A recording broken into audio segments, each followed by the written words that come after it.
Let's do it then. So we've already set this out. So I wrote down first sequence, second sequence. These are just the positions. These are the information they've given us. There's lots in there. So it was nice to rewrite them as lists like this. We know they're both arithmetic. What does that mean? Like you add the name on each part. So it's a plus D one, right? Now sometimes they'll say all of that. Say the first one is arithmetic, the second one is geometry. These are both the same. So what we've got, look, it's just a repeat of other questions we did, which was if we plus D plus D plus D plus D, well, we add 4 lots of D to get from 16 to 28. So what is that? 4 lots of D must be 12. Which means D must be 3 for the first one. So that would be, let's just check. 16 plus 3 is 19. 19 plus 3 is 22 plus 3 is 25 plus 3 is 28. So we've got the common difference. How do we go back to the first term? We just subtract 3. So that gives me 13, 10, 7, and Is it okay if I could go 6, 7, and 8? Which one? 5. yeah. So yeah, you can just Wait.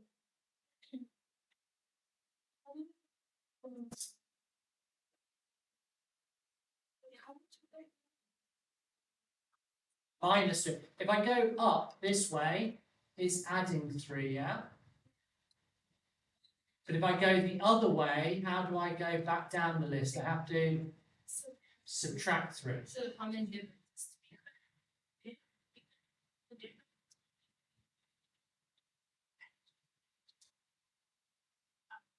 divided by 4.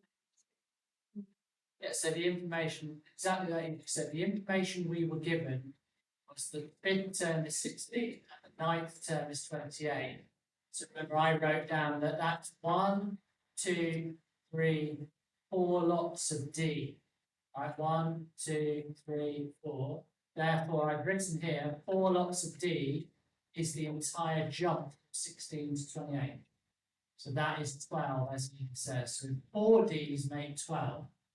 4 jumps is a jump of 12.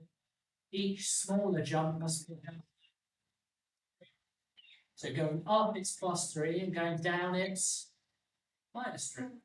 So then we just do the same for this one, which is if we're going to do one big jump, this time is still plus 12. But this time it's only 1, 2, 3 lots of D. So plus D, plus D, plus D. So now I know 3 lots of D makes 12, which means 1 lot of D this time is 4. So that would be 16 plus 4 is 20. Plus 4 is 24. Plus 4 is 28. That's a check. So it fits there. And we've got to go all the way back here. So it's minus 4 is 12, going this way. Then it's 8, and then it's... So actually, I've got the same one both. Now that's one way of doing it. You don't have to do that. Straight rule methods. So this is still sequences, but it's now in a real world context. So this would be like a 3D type machine. So you've got lots of writing there, lots of words, information, lots of numbers, that kind of thing. It doesn't tell you, for instance, in the question that it is a sequence. You need to figure that out. All right. So let me give you a few seconds to read it yourself before we get to it. So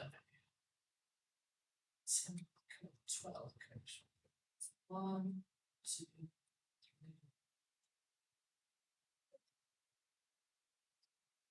3, 8, 12, so we need 12 coaches. After the 7th coach has arrived, there are 785 skiers. After the 10th one, there are 920 skiers. So, is this going to be another geometric system? Why? Because one picture rise every time. Yes, it's just adding a number of people on every time, isn't it? There's no multiplying there. So we know that it's going to be a whole jump of plus, how many? What's 920 minus 785?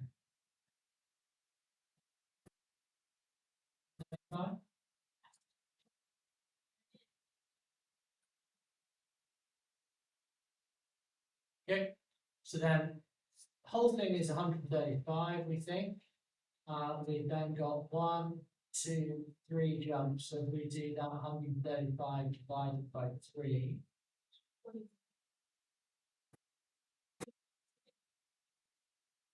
Yeah. So it's plus 40. So on every coach there are 45.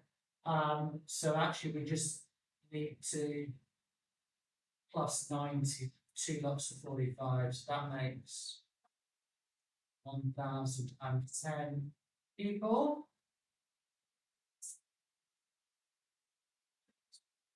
Yeah, plus 45, plus another, rather than doing everything. And then I need to go backwards. So it's 1, 2, 3, 4, 5, 6. So if I do 785 minus 6 lots of 45, so I don't need all of the other ones. What do I get if I do that?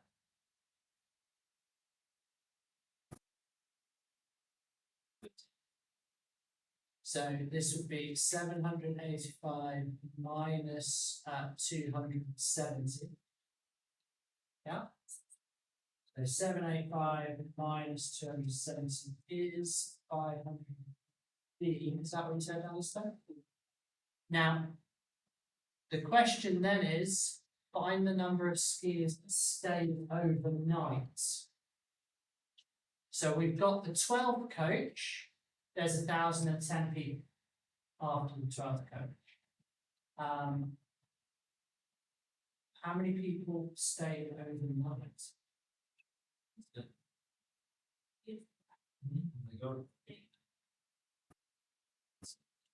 Why? So instead of the question, some guests stay overnight and all the other skiers arrive in full coaches. Yeah. So if you minus 45 from 515, you get the. Yeah, so basically, if skiers are staying overnight, how many coaches need to be included? 0, right? So after one coach has arrived, there are 550 the overnight stayers.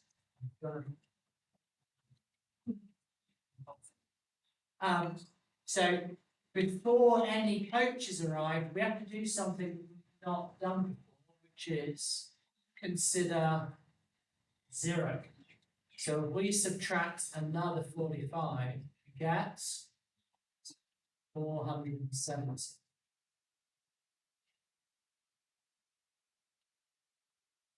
So 470 people stayed overnight. Next. So just to write that down. After the 12th coach arrives, okay, we have 1,010 people. Before any coaches arrive, we have 470 people. So these stayed overnight. Sense? Yeah. How do you note it?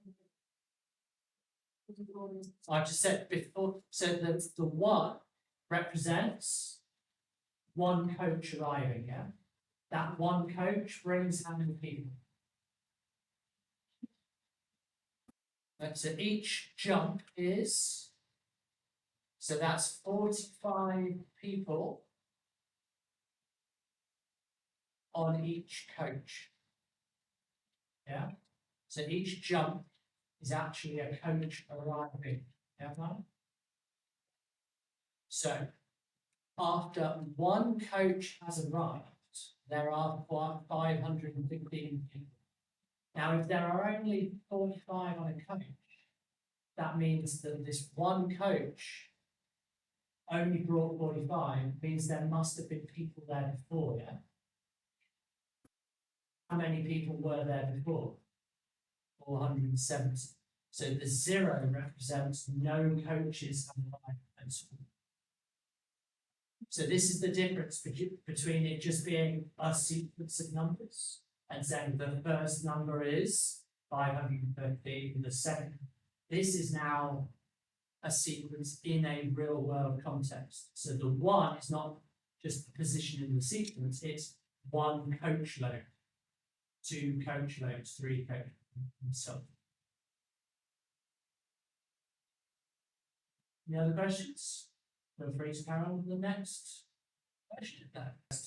Let's just talk about, so this is the important thing. This here, compound interest, is important because you're not, again, with these questions, you're not told it is arithmetical or geometric.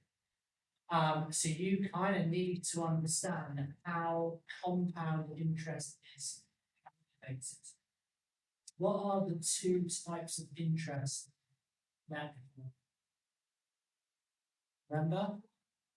So compound interest is one type of interest. And the other one is called simple interest. Do you remember what the difference between those 2 are?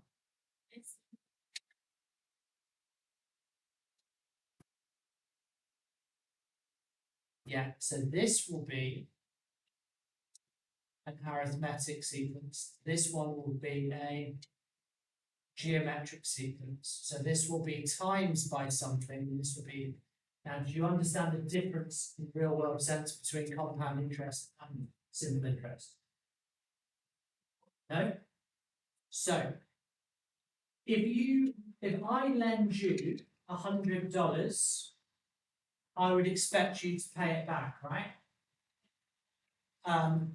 But because I don't have use of my $100, when I eventually get it back, I want some compensation. So that would be interest. So I'm going to add an amount to that $100. So what do people do? Well, if it's simple interest, I could potentially say, every day you have my $100, I am going to charge you $2 every day. Yeah. So if it's one day, you have to give me back $102. If it's 2 days, $104, and so on. Yeah. So that's why it's quite simple, because it just adds up the same amount. Any ideas what compounding interest would be? Well, they're both percentages, but yeah, compound interest is percentage. It can be more frequently, like simple can be yearly as well. I could say with simple interest, it could be you owe me 10% of $100 every year. So that would just be $10 every year. Compound interest works like if I lend you $100, at the end of the year, you have to give me 10%, which is $10. The same as simple interest. But with compound interest, in the second year, how much do you now owe me? No, still 10%. How much money do you owe me? You borrowed 100, you haven't paid it back. At the end of year 1, you owed me $10 more, so you now owe me how much? In total, $110. You borrowed 100, you owe me 100. But after the year, you owe me $10 on top of the 100, yeah? You've got to give me the 100 back, okay? Yeah? Now, if you borrow another year, that means that actually you now owe me 110. So if I charged you 10% of that, how much would you have to pay back for the second year? Well, let's maybe rewrite a bit of space down here. So it's a simple case of compound interest, okay? So if you borrow $100, right, that would be in year 0. Does that make sense? No time has passed. If I say your compound interest rate is 10% per annum, that's quite high, by the way. Do you know what per annum means? Per year, PA per annum per year, right? So I would charge you 10% of what you borrowed. So 10% of 100 is 10. So you are now going to do 100 plus the 10, which is 110.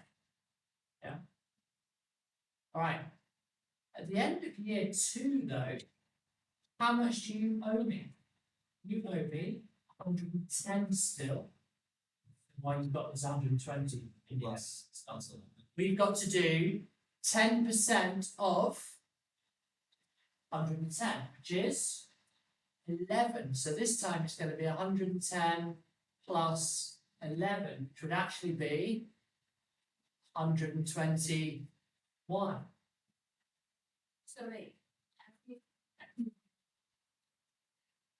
So every year you still have my $100. The amount of interest goes up. Now, simple interest, maybe I should write this. I thought you'd have done this before, but obviously not. In simple interest, year 0, you borrow $100. Year 1, you pay, let's do 10% per annum again. Well, it's just 110. After the second year, 120. After the third year, 130. Fourth year, and so on, yeah? So that's just plus 10, plus 10, plus 10. It's like an arithmetic sequence. Okay, but compound interest is not like that. So we started at 100. The first year is the same because 10% of 100 is 10. But this time it's plus 11 because that's 10% of 100, but 11 is 10% of 110. So it's whatever. It's 10% of whatever number. Yes. So next year, it's going to be 10% of 121, which is plus 12 and 10 cents, which would be 104, 121 plus 12 is 133.10 cents. At the end of the fourth year, we're now going to add on 10% of 133.10, which is 13.31, which is 146.41. Yeah, you see what I'm doing? Okay.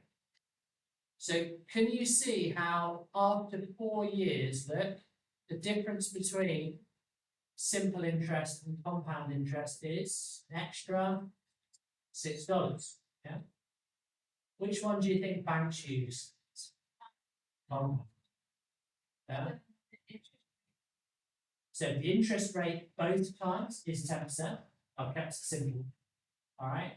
But if I say 10% simple interest, it's just 10% every year. But if I say 10% compounding, then it's going to build up. I do banks in school. What's So banks work both ways, right?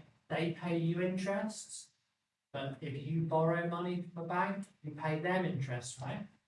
So how do banks make money? Well, if you put your money in the bank, so if I say you to bank, right? What will the bank give you? Well, it's going to be plus, I don't know what it is at the moment, like 1.2% or something. All right. But if the bank is lending you money, it's going to be plus 6.3%. So we do the same system, compound interest, but the bank will have a higher rate of interest for you borrowing than you get for putting your money in the bank. Yeah, that makes sense. That's why the banks will do it. Why do you think the banks choose compound rather than simple? Because they get more money out of it. Now, even more so, maybe this is something we have to look into deeper. You said about it happens not just yearly. Well, this is 10% per year. Banks can give you or charge you interest every year, but they actually do something called different compounding periods. Have you heard of that? Understand? So they can compound it quarterly instead, or fortnightly, for those of you who know what fortnight is. You know what fortnight is? 2 weeks. Or monthly, they can shorten it. Now, the shorter the compounding period, actually, the more money they get. Even though it's still 10% per year. But we'll have a look in that in more detail another time. What we actually want to know is, do you see how this is not an arithmetic sequence? Why is it not arithmetic? Yeah. It's not. So what we have to do is, I told you it's a geometric sequence. So we have to think this a little bit different. Do any of you remember how to do increase by a percentage? Do you know how to do that? So for instance, if I said increase $70 by 6%, remember how to do that? I'm currently doing it on M1, so it might be a there's a lot of guessing going on here.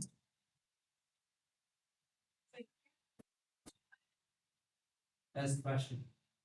Do you know how to increase $70 by 6%? So what we could do is 70, well, 70 is 100%. So if I divide by 100, I get 0.7. And that is 1%. So if I do that 0.7 times 6, that would be 1% times 6, which makes 6%, which is 4.2. I would then do $70 plus 4.2, which would give me, okay. Now that's one way. I think I'm probably going to print these notes out here. That's one way. I need to have these.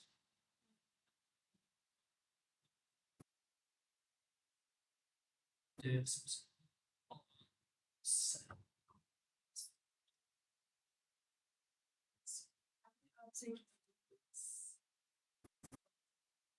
Just in the mind, Okay. internet.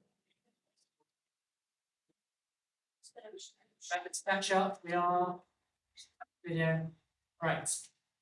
Video for you to catch up, we'll do this. Right, girls, don't let this distract you, right? Just because Eden's leading, Eden needs to lead very quickly and quietly. Alright, so there is another way of doing it though. Have you got your calculator on you?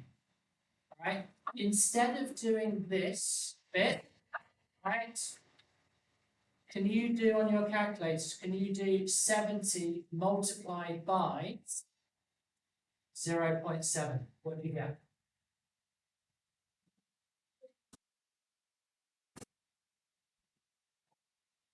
No, sorry, that is one. I didn't mean that. I meant 0.06. Sorry, I did.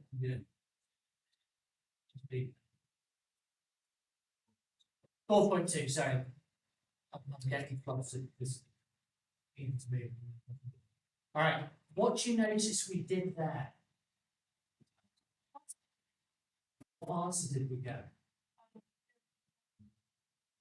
Look at the numbers compared to what we did before. Of the So this is 6% of 70. Yeah? So multiplying by 0.06, that finds 6% of.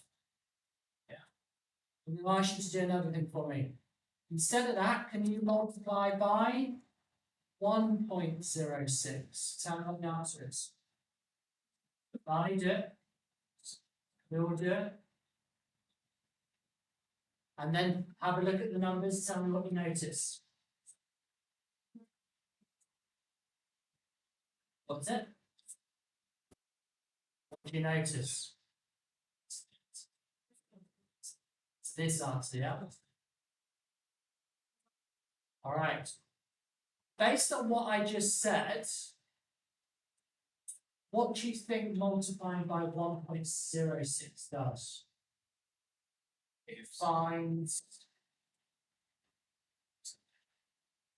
Okay, so how much, what percentage is that? It's not 6, it's actually, that's 6. oh, Good, it finds 106%. So finding 106% is the same as increasing by 6%, because we didn't happen to be adding. Make sense? Right, do you notice, look, that we turn adding into a multiplication?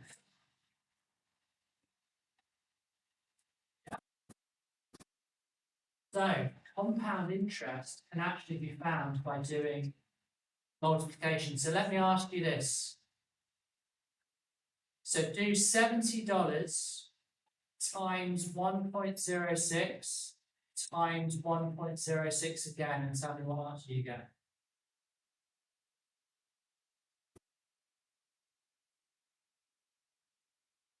$78.5652. What just done there? Okay, so we have quite actually increased by 6% twice. Could I explain that as doing compound interest for 2 years? So that would be like adding 6%. This bit was plus 6%, but this is adding another 6%, but of the total that we had after year 1, yeah? So it's compounding on top. Right? Now, Alistair, it's a good point you made, it's just adding 12. It's not actually adding 12%. That would be simple interest. So we'll have to have a look at that next time. Okay.